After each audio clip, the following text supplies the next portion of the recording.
Breaking the Power of Death. February 7th. In Heavenly Places. I will ransom them from the power of the grave. I will redeem them from death. O death, I will be thy plagues. O grave, I will be thy destruction. Hosea chapter 13 verse 14. Well might all heaven be astonished at the reception their loved commander received in the world. He made the world, and yet the world knew him not. Friends denied him, forsook him, and betrayed him. He was assailed by temptation. Human agony convulsed his divine soul. He was lacerated with cruel scourgings. His hands were pierced with nails, his holy temples were crowned with thorns.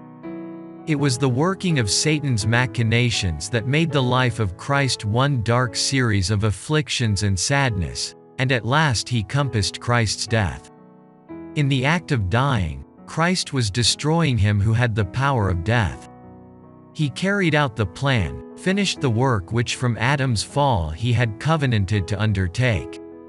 By dying for the guilt of a sinful world, he reinstated fallen man, on condition of obedience to God's commandments, in the position from which he had fallen in consequence of disobedience.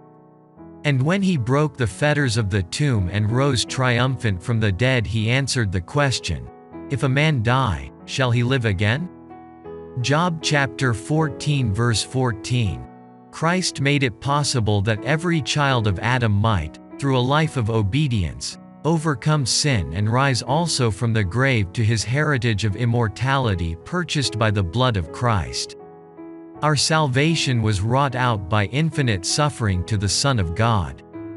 His divine bosom received the anguish, the agony, the pain that the sinfulness of Adam brought upon the race.